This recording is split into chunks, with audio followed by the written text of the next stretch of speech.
Hi, and welcome to the People's Review Live, hosted by the Equality State Policy Center. We're a nonpartisan, nonprofit organization working to improve the lives of all of Wyoming's people through transparent government, fair elections, and thriving communities. And that's never been more important than it is right now. I'm Era Aranow, and I'm proud to serve on the ESPC Board of Directors. Our People's Review Live is designed to help people across Wyoming engage on important issues and hear from experts on today's issues from the session. Our live is possible thanks to the generous support of our People's Review Live Leadership Circle members, Marcia Kunsel, Joe Albright, Joanne Skyme True and Shame True, Mike Chauncey and Kathy Jenkins, and an anonymous donor.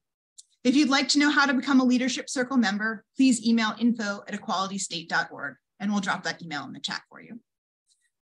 This is a webinar format, so the panelists can see and hear each other, but they cannot see you. So go ahead and put your questions in the chat anytime during the conversation, and we'll do our best to get to them.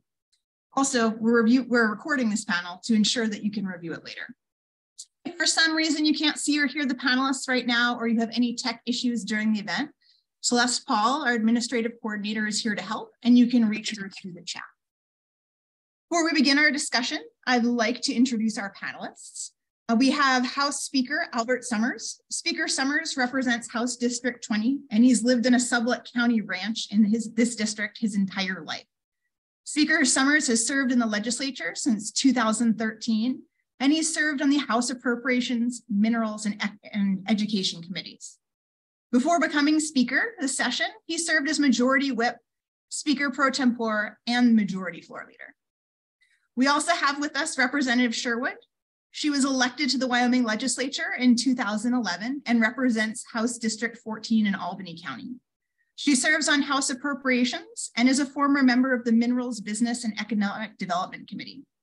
Representative Sherwood is an economic developer, public historian, and community builder.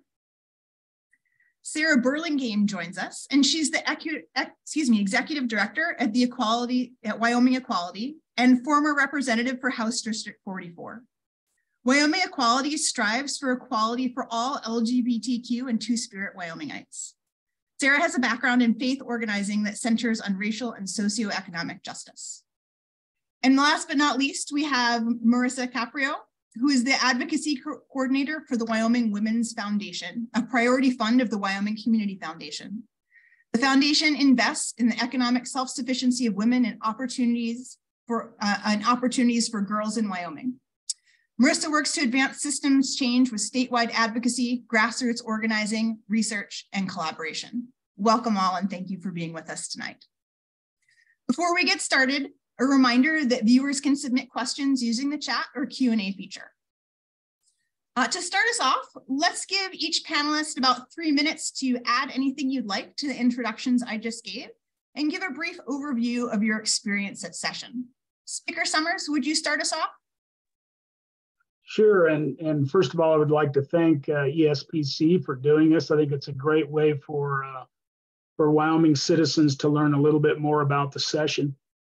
It was a learning experience for me, right? I've been in other roles in leadership in the legislature, but as speaker, I had seen that done, but I hadn't walked that walk. And I think the takeaway for me, and I think it ended up being a rather good session. We had 29 new members, 27 brand new true freshmen, and in the House. And I think it came together well. I thought it was going to be maybe more challenging than it was. There was some challenges, no doubt about it. But in the end, I think we kept, for the most part, civil discourse on the floor of the House, which was my goal. When I started the session, I think me and President Driscoll both stressed that we wanted to maintain civility and that we wanted a good civil discourse.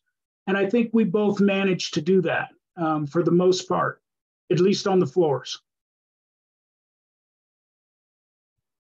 Thank you, Speaker Sommers. Representative Sherwood, would you fill us in on your experience? Yes, thank you. And I so appreciate you providing us an opportunity to debrief and just talk about the process in general. One of my goals is to make make all of us more accessible, right? Make the process of making a bill and editing laws, all of it just accessible to our public and our constituents. So thank you for that. And I appreciate so deeply speakers who were talking about, civility and going in really not knowing what it was going to be like with so many new folks. But I really, after, a little 2 weeks of reflecting, I'm just so appreciative of the teamwork that I saw emerge from this session, not only from members of the House, but our staff and the lobbyists and the advocates that are in the building. I think that there was an increased level of communication, of grace being given with so many unknowns. And it's odd to say, I think it could have turned out a lot clunkier than we anticipated. And so I think that's a true reflection of a citizen legislature being a small group, being willing to recognize the humanity and individuals, regardless of party affiliation. And for me, understanding what motivated folks to run or continue to run or serve, and building on those commonalities, you really start to see somebody as they are as an individual, and their reflection of community, in this legislative process. So yeah, there are hard moments, but I think there's a lot more, like just sweet, soft, human moments that the public maybe doesn't get a chance to see. So it's hard work, but it's enjoyable, and I think that there are a lot of good things that happened during the session. Thank you, Representative Sherwood. Marissa, would you go next? Yeah, of course. And I just want to reiterate that thank you, ESPC, for doing this. I am definitely the novice on this panel. This is my second session and the first one that I really got to delve into. So I was frantically watching the SHAPE trainings just about a year ago that ESPC puts on, which were very helpful. The Women's Foundation, we just got an advocacy position last year. That was my position. So this is our first time stepping into it. We decide on how we respond to bills or amendments based on our advocacy plan put forward by our board. So it is kind of structured in that way. This session was kind of wild. Again, it's like my first real one. Somebody said in the very beginning that it's not a sprint, it's a marathon. But what I didn't realize is that it's a marathon that you sprint. So I had a really good time. I learned a lot, and I'm really happy to be on this panel. So thank you all. Thanks for being here. Sara? Yeah, thanks to ESPC, thanks to Era for hosting us. Wyoming Equality is a member of Equality State Policy Center, and we're grateful for all the good work you guys do. And the question is just, what did I think of how the session went? Is that the question? Yeah, anything you want to add to your introduction and then general impressions from the session?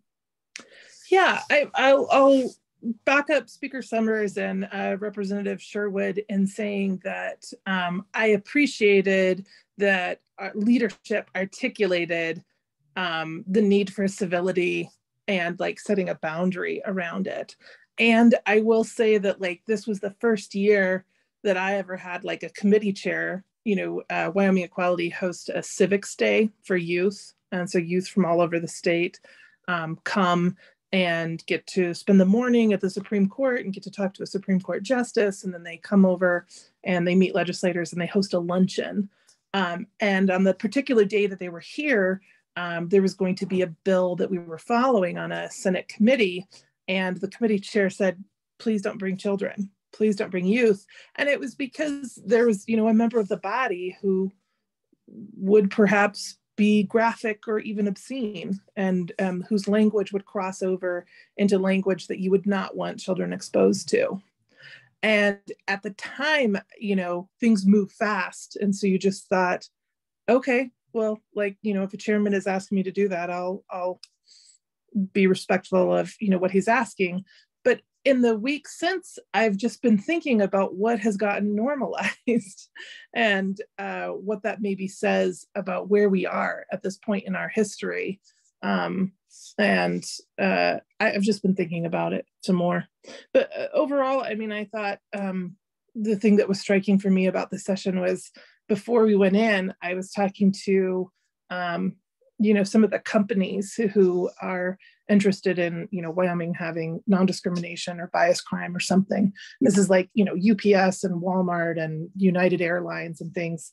And they were asking like very specific questions about the legislative body and like what we could expect. And I didn't realize until someone asked me the direct question that I didn't know the answers, and that I've been very used to like knowing who is in there and knowing sort of like, where we can expect things to break. And so it was good, before the session went in, I think that a lot of people, and like Speaker Sommers said, it's a new body. There's a lot of new people in it. And so, for those of us who are just engaging with the legislature, who aren't, even doing citizen lobbying or just, waiting to see how things will impact our lives, it's good to recognize and understand there's a lot of new folks in there. Go out and meet them, ask them to have coffee with you, have a phone call, familiarize yourself, because their decisions are going to impact your lives. And that's a lot of new people. So those were my takeaways. Thanks. Thank you, Sara. Sara mentioned bringing folks into session and people getting involved, and Marissa specifically mentioned SHAPE. The Equality State Policy Center hosts the SHAPE Wyoming, which is a training focused on really everyday Wyomingites and giving them the tools to advocate for themselves in the legislature. And so on that note, what was the time where you saw public turnout having the greatest impact? And Representative Sherwood, we'll start with you. Well, I love to engage with my constituents year round, but obviously during session, it's even more important. And so prioritizing those methods of communication. So I would say email is what's most commonly used. But my favorite emails are always the one that have a personal touch, that people take the time to share their story and why the bill they're writing about would have, a positive or a negative impact in their lives.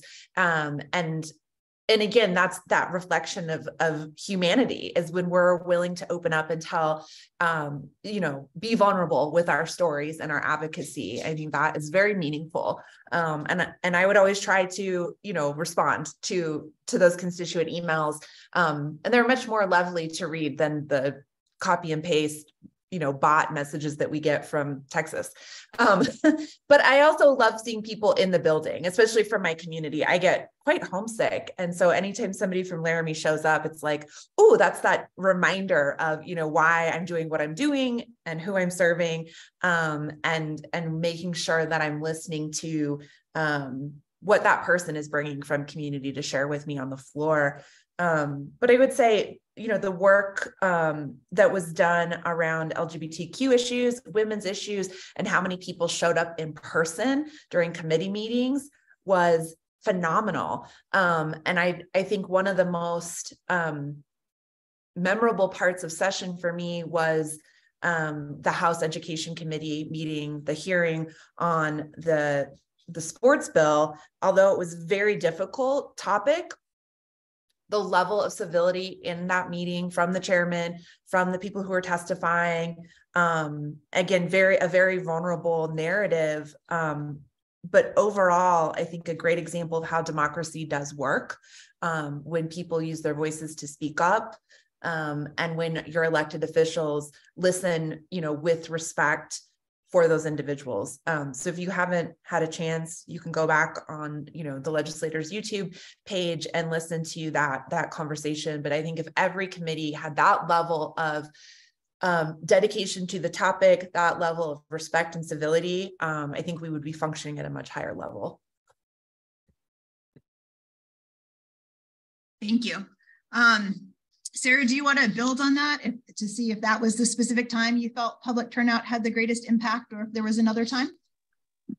Yeah, the standouts, it's a great question, right? Because, and I hope the sort of meta in this to anybody watching is like, come get involved. It really does have an impact. Show up in person if you can. Although golly, are the roads bad during this time. We had so many people were like, don't get in your car, do not come. I will feel responsible if something terrible happens. Like I said before, the civics day where the students turn out, my takeaway from that, it was a great time with them and they were fantastic and they had great questions. But at the beginning of it, it's like 50 students from around the state, all like either, like LGBTQ or allies, right? Like who are coming together for this. And I asked them, who's going to stay in Wyoming after you graduate? And 2 people raised their hands. And I do appreciate the kiddos from Laramie, Representative Sherwood, because we said like, what are your barriers here? And some of them were like, laws and policies that don't support us. And this one kid from Laramie said, I feel really bad. Like I should say that, but really it's just the wind for me. Like, does that make me a bad person? Like, no, you're fine. Very honest. And, we had a great turnout when we had, like a rally, and we had a lot of people, drive from around the state to show up and, speak directly to their representatives. But I think in terms of impact, it would be that education meeting that Representative, Sherwood mentioned, and for the reasons that she mentioned it, right? That, the temperature couldn't have been higher in terms of, the raw sort of, here's a piece of policy that will directly attack or that will directly impact these children. And here are their families who have come to support their children. And here are people in the opposition who feel very strongly that, this is immoral and the wrong way to go. And here's the, bringer of this bill. And she's my dear friend. And she and I are going to sit next to each other in the committee room. And we're going to extend that grace and that respect for each other. And we're going to have this conversation. Like, it's a really hard conversation, right? But we're going to have it in a way that like reflects our very best values. And, like I've been in this game for a long time. We have attorneys, we have policymakers who are really great on this issue, but the children blow us all out of the water in terms of direct impact. And like, they're not like message trained or anything. Like they're just kids who are speaking directly and really courageously to their experience, saying, I'm asking you to protect me. And I think, we had at least one, like maybe 2 people who walked into that committee room thinking that they would be vote one way. And it's very rare that you are persuaded like through testimony, because usually, people have contacted you, you have the information that you need to have, but what you haven't seen is, the children themselves. And so I think that was persuasive. And I'll just say this here because I say it everywhere.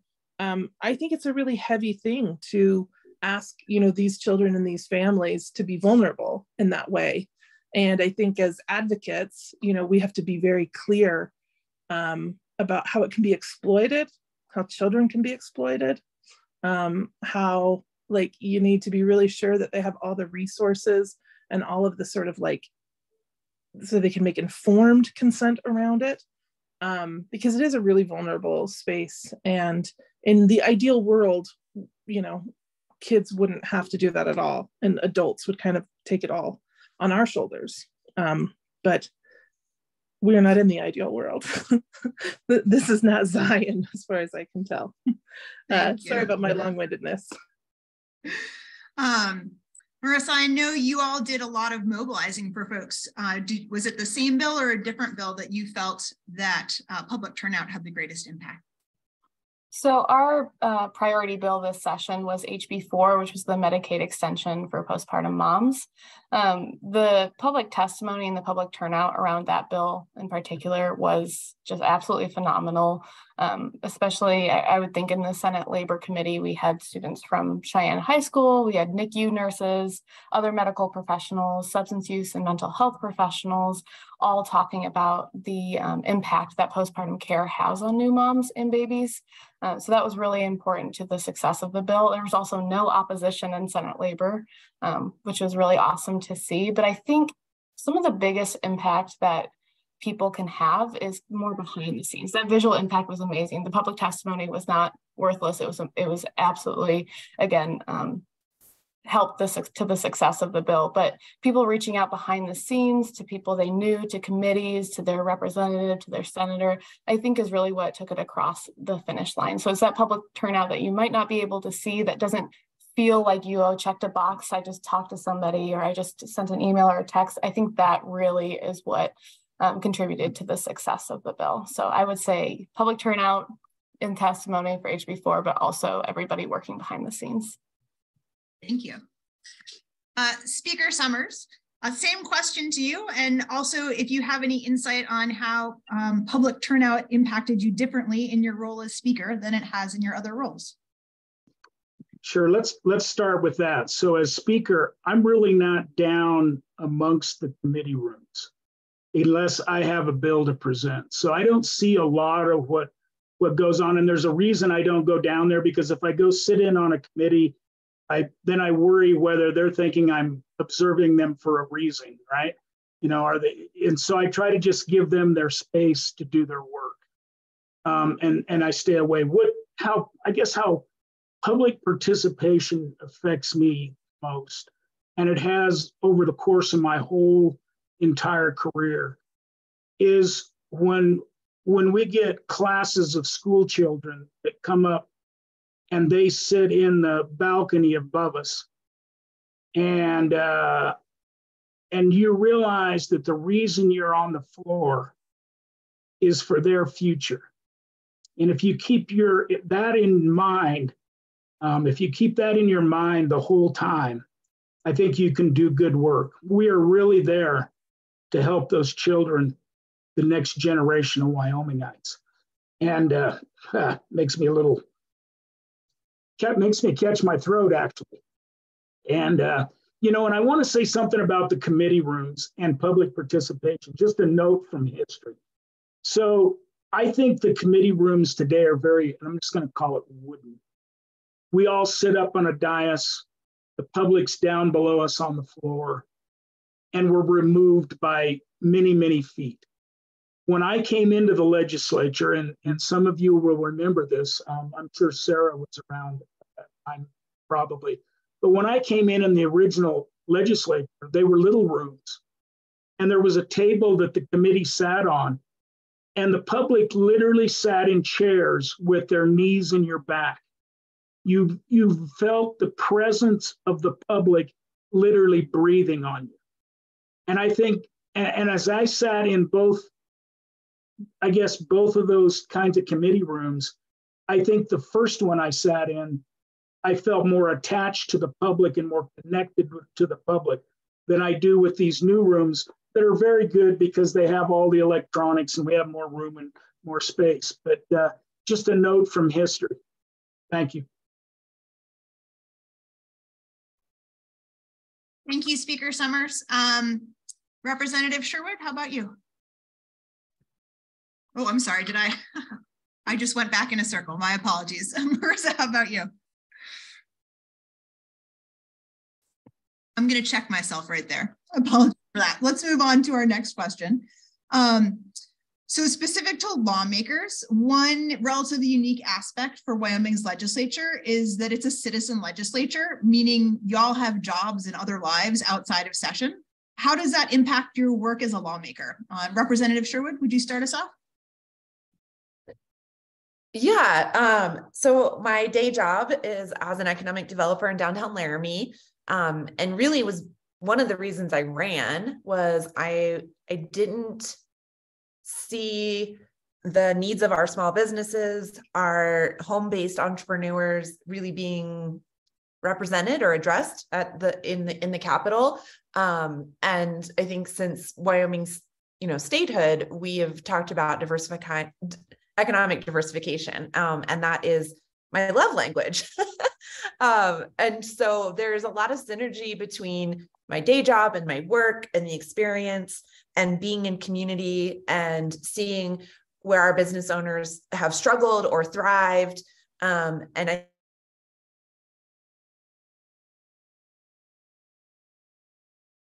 our small businesses across the state So during session, though, again, I mentioned I get homesick. I do unpaid leave because I work for a nonprofit, and I don't think that it's fair for them to, pay a salary when I'm not there on site, or, boots on the ground at the grassroots level. And then I want to give, 110% of my attention to the session. And the work is very intense. And so I think trying to split that focus is not realistic and would end up me shortchanging, both my constituents and the businesses that I serve. And it's a delicate balance. And I think we all wear multiple hats. We're a small state. We all have, multiple, skills that we share. And now I'm rambling, but I think the pro of citizen legislatures, we're grounded in community, that we are required to have other jobs, or other methodologies to make our living. And so that keeps us in touch with those we serve. But the negative to that is it limits who can serve, who can run, who can step away. If I didn't have a supportive board, there's no way that I could have run. And then the time, there's never enough time to really do deep dives into the issues that have perplexed us now for decades. So pros and cons to that. And, happy to talk to anybody who's interested in running in terms of that balance and dynamic. Thank you. Speaker Sommers? Hi. Well, I'd agree with Trey. It takes a lot of support.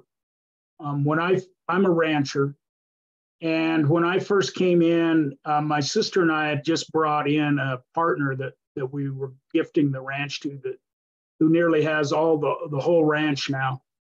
And if it hadn't have been for him, I wouldn't have been able to serve. I just couldn't have taken the time away to do it. And in fact, at one point I was going to try to be his main hired man. And at one point he said, you're not very reliable help anymore. And I think the longer you're there, the more time you put into it. And, I was also president of our local grazing association. And I had the responsibility of hiring and firing riders and running the cattle through the summer and, day to day. And I finally had to give that up too. I mean, I'd done it long enough. I'd been at it for 32 years. I figured somebody else could give it a run. But it eats a lot of your time. And I totally agree with Trey that it limits the people that can participate.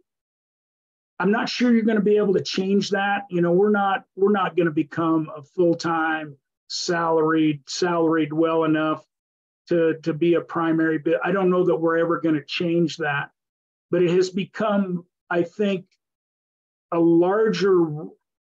it has taken more and more time the longer I've been there. And I don't think it's just that my roles have changed. I think the amount of issues we try to cover in the interim, you can look at it. The number of committee days we have has blown up over time. And it's just that there's so many issues out there. So it's difficult. I don't know what we do to make it easier for people to run. But I can guarantee you, if people don't take up that mantra, if they don't take up that mantle, if they don't run for office, I guarantee you they end up with old white guys like me sitting in these seats. Old white guys that are retired. And so you got to just decide to do it. You got to jump in. Thank you. Sara, as someone who lobbies at the legislature and as a former legislator yourself, how does the citizen legislature impact you? It's a great question. I tend to be like a Wyoming maximalist, right? Like, I think the way that Wyoming does everything is typically best. And like the same way that I can't rearrange furniture in my head, like I can't envision it without doing it. I'll sometimes see how other states do things and think, oh yeah, there's another way to do this. But this is what I know. And so it feels right to me, right? A citizen legislature to me feels like it has the values that I need it to have, right? Which is close to the bone, close to home. And the idea of having this sort of professional class feels like produces some anxiety in me that like, well, then they wouldn't be from us, and there would be this distance. I think that's probably not true, right? Like, I think it's really just a lot to do with like what I'm used to and like what my perception is. Like, Speaker Sommers says, he remembers when we were crammed in those little rooms. And what he's not saying is like, yes, you can feel people's breath. It was hot as sin. Like, I don't know if like we just didn't have a fan back then or what, but like it was hot and you were crammed in these rooms. And I remember like first showing up for a home birth, like a midwifery bill. And it was the same year that there was that bill. And then there was like a gay marriage bill. And so myself and all of these like Mennonite women and like Christian homeschoolers, like this group of us who were working on home birth, we would cram into those tiny rooms. And I always felt like it was unusual because women weren't usually in them. Like that they were small rooms for men, and that you were supposed to be kind of important in order to be in there. And that like we weren't, right? Like we were just like moms who really wanted this. And then on the the other side of it, right, that same year, like we were all together, this odd little group of us, and then we would all split apart and be on opposite sides of the room for the gay marriage bill. And I thought that that was such a good little microcosm of Wyoming, right? The way we, joined together for one thing, and then we were on polar opposites on the other.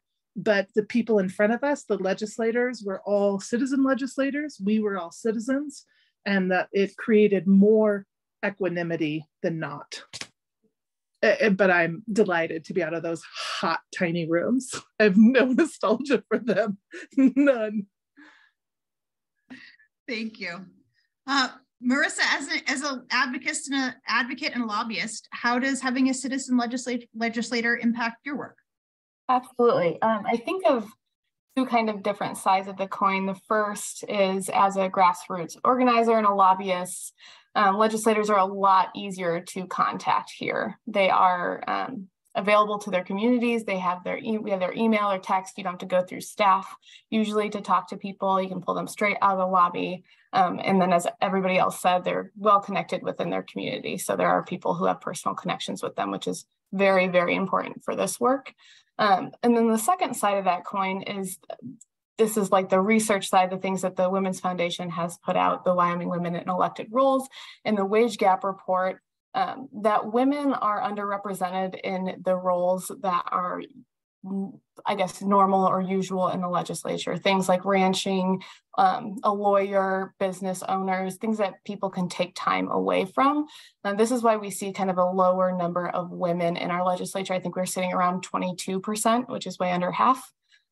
So that's kind of the downside that I see with having a citizen legislature. There were a couple of bills that could provide some sort of solutions.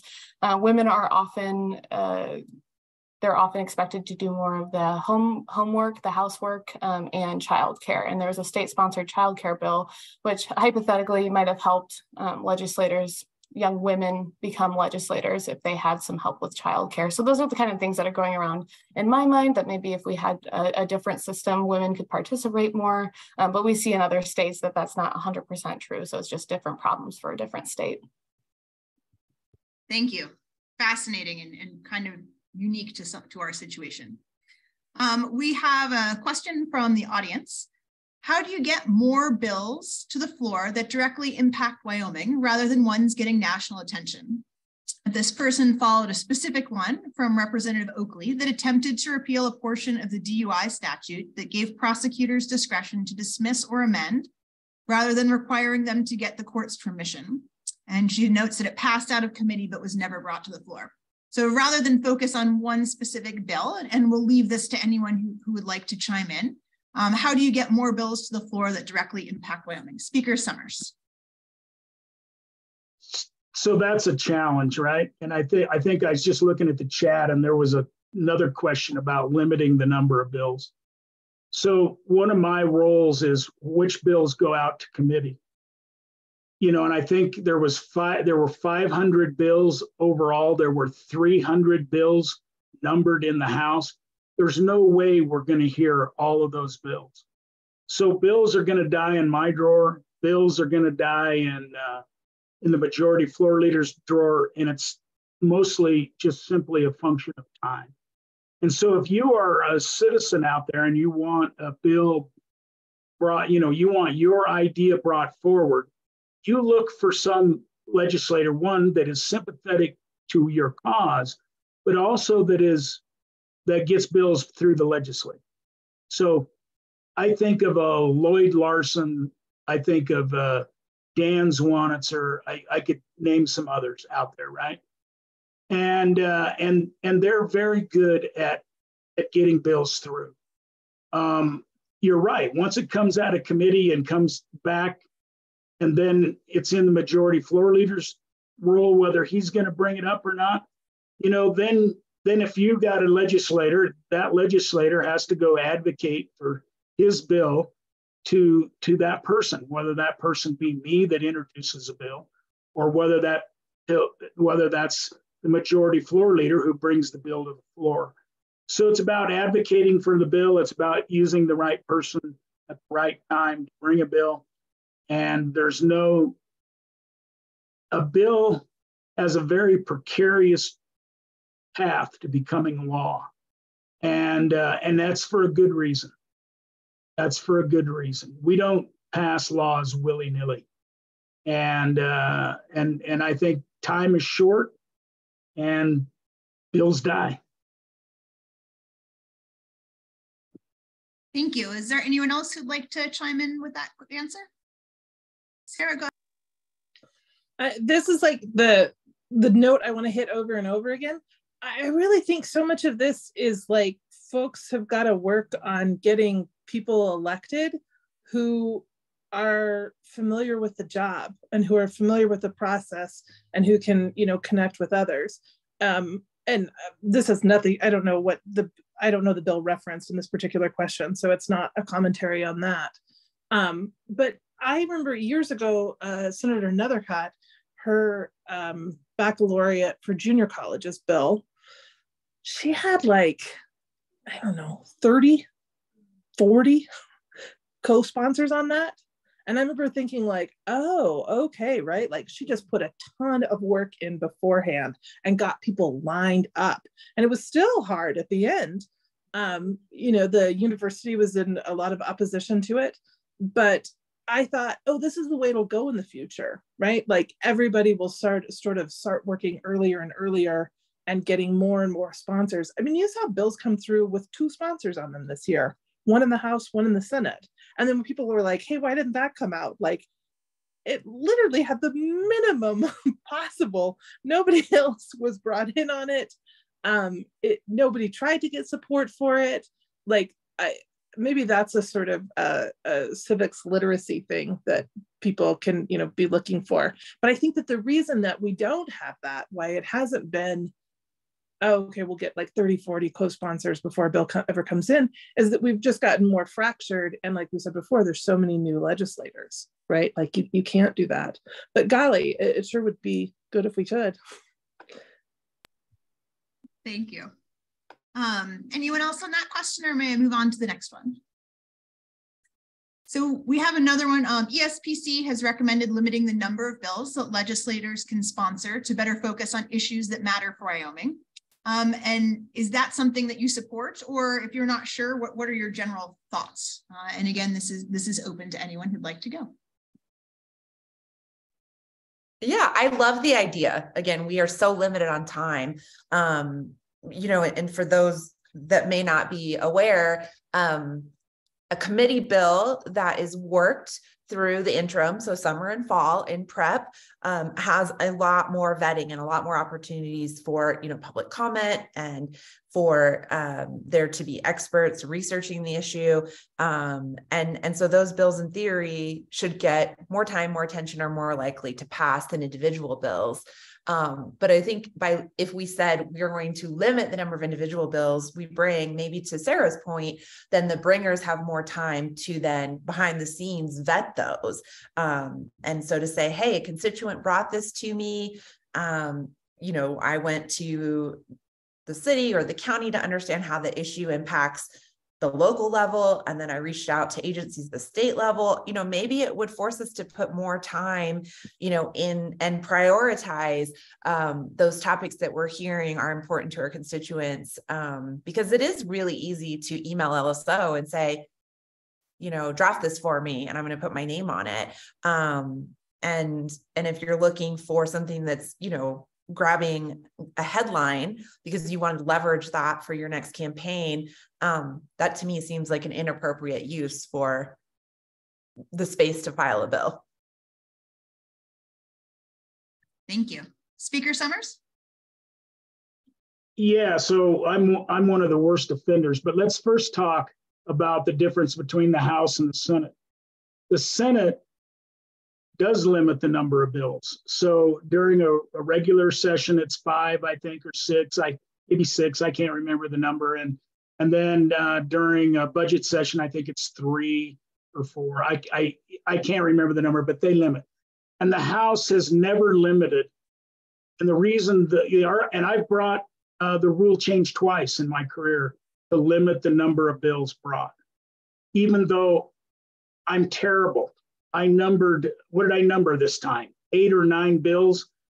And I'm not going to tell you which ones, but I had 4 or 5 others out there that were out there by other people were my bills, right? It's kind of what we do. We legislate. And I do think we should limit the number of bills in a general session.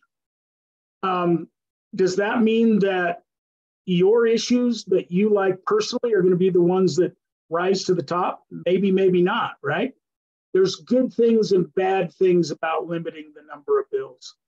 And I mean, and this is where I really see it. But it would require us, and one representative talked to me about this, is right about the end of the time where it's time to put in the bills, where the bill, the introduction period's about over, where you're about done.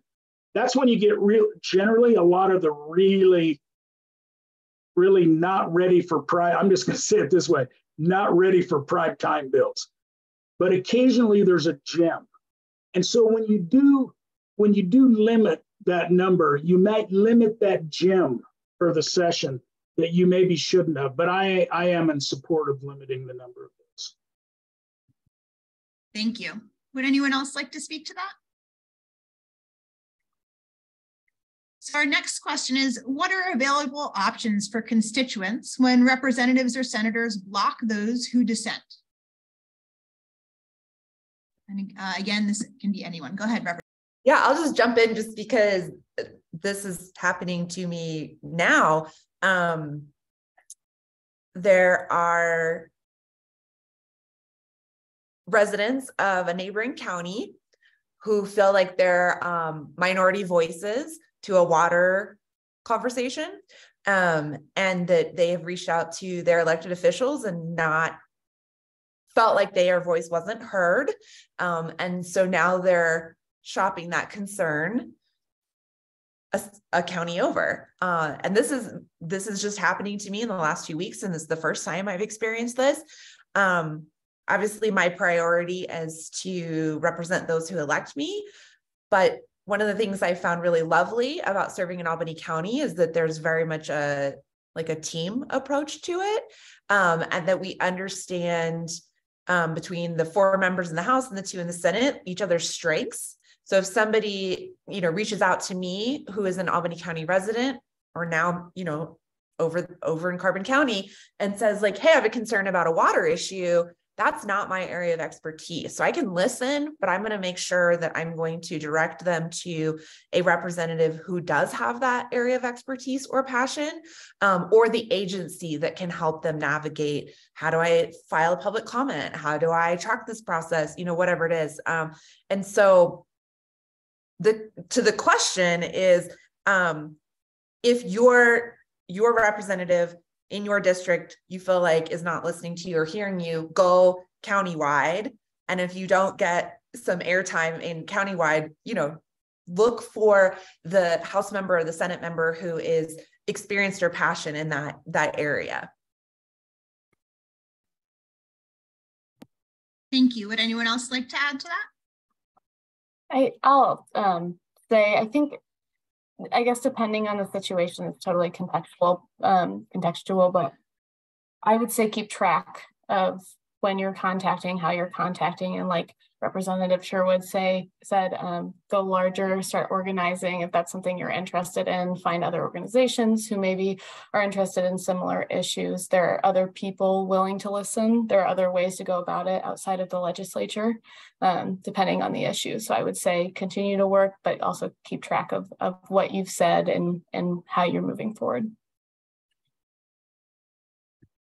Thank you. We have another question. Is there a way to eliminate boilerplate laws sponsored by national organizations? Would anyone like to take that one? I would say copyright infringement. Like maybe we adopt a rule that says, like, if this is literally word for word pulled from somewhere else and you didn't Wyomingize it, you know, maybe in the same way that you would get a note from your professor in red ink, we could flag it and say, go back and start over. Here's the note I'm going to hit over and over. It's not like the speaker or management council or, whomever establishing a rule about the bill. It's about who you elect. And if you elect people who have got, on the left or the right? Like if all they're listening to is the national media and all they're hearing is sort of national culture war issues, irrespective of party, then that's what they're going to bring. And there's a real predictability to it. And so we need educated voters, and we need voters, and we need people who are going to run. We need people who are going to step up and say, I know what's happening in the cafeteria of my elementary school, right? I know what's happening. I'm connected to this community, and their concerns are my concerns, and those are the concerns I'm going to bring into this body. Like, that's it. I don't see any other way of changing that. Thank you. Speaker Sommers? So is there a way to limit it? No. Every legislator is duly elected. They have the right to bring whatever bill they want. They can get nearly any bill numbered, regardless almost of the language in it, if they push it hard enough. The question is, what a lot of people don't understand, and I think a lot of legislators, is all state constitutions as well are not equal, are not the same. And so just because a bill fits one state doesn't mean it fits the other state's constitution. And so I think it's our job as legislators to look through those ideas and either Wyomingize them or make sure that they fall within the parameters of what's important or appropriate for our state. And I guess this session maybe has highlighted that more than any session I've been involved in. Though there have been national bills come and go in the legislature in my whole career, I think maybe this was, maybe the largest number of them came this session. Thank you. We have another question. One legislator told me, quote, "I'm so tired of agencies lobbying and lobbyists lying. We need to get rid of you all and start over," end quote. Well, this is a rather extreme example. They think it still indicates a growing lack of understanding and respect for the institution. This person writes that, "I hope we can find ways to work better together. What are your thoughts?" And again, anyone can take us away. Can you repeat that a little bit? Because I wasn't clear. That didn't sound almost the same to me at the end. So I didn't quite get that. No problem. I'll paraphrase. This person thinks that there's a growing lack of understanding and respect for the institution that is our legislature, and wants to know what your thoughts are on that idea that there may be a growing lack of understanding and respect. I think what you saw this year, and I'll just take a stab at that, is every year we have new legislators, and you have to transform from being a campaigner to a legislator that governs. And I think what you saw this year was just the fact that we had so many new people. And I think as they, I'm not going to say they were perfect, but I think as you saw from the beginning to the end, I think they learned more about the institution and more how to fit in and work within the institution. And I think that's something that I have stressed as a leader. The institution of the House of Representatives for Wyoming, the institution of the legislature, is so much more important than we are as legislators, and so much more important than any issue on whatever side that ever comes before it. Because that institution is really the heart of our democracy. It is the ticker. It is the heartbeat. And so it's important to preserve that institution. And I think what you saw this year was people that didn't really understand that to start with, people that better understood that at the end. And I hope we preserve that. I worry a bit too. I see things happening outside of the legislature, things people write, Facebook, right? And I think all of that carves away at the credibility of the institution and harms the institution. And I don't know how we stop that. That's a cat that's got out of the bag that I don't know if it's corralled again. I don't think I got a fast enough horse to bring it back. But we all can be responsible for ourselves. We can all say, I may push back, but I'm not going to go over this line. And I think that's what we need to tell each other. You should not go over this line. And, I hope we find that again. We'll see. Thank you. Would anyone else like to speak to that? Yeah, I will just say it makes like the young activist inside me curl up and die. Like how much I agree with Speaker Sommers' statement that the institution is the important thing. Our fidelity to it and our strength in responding to threats to it are what will define us. And the institution just is more important than the individual. If you had told an 18-year-old Sara, I would have burst into flames that I believed that. It's such a disappointingly conservative position to take. But I think what we found, through this session is that the rule of law is everything. And if it's not there to protect others, it won't be there to protect you. And you commit yourself to the process and you commit yourself to making sure that it stands, for everybody in all places. So I agree with the person asking the question and noticing, right? Like this feels different to me. It feels like I could, expect a certain set of behaviors. And if they're not there, what's happening? And nobody tries harder than Speaker Sommers does to articulate it, uphold it, and hold a standard and ask and maybe demand that others do. It's not so much an ask, I guess, as a demand. So certainly like the people who, were elected to do their part, they're doing their part. So I will put a quick plug in for this book that I was able to read during legislative leadership class last summer. It's called Love Your Enemies: How Decent People Can Save America from the Culture of Contempt. And it's by author Arthur C. Brooks. I have a copy if anybody would like to borrow it from me or do a little book club around it. But it's really about maintaining dignity and respect for those in the legislative process. And, I think to get to the question that was in the chat, not just that working across the aisle, but in Wyoming, because we are a citizen legislature, we don't have our own staff. We don't have the luxury of time to be, experts on everything that comes in front of us. And so I have found it to be absolutely lovely to get to know our lobbyists, right? And to understand the issues that they represent. And to know that if I have a question I'll use an example.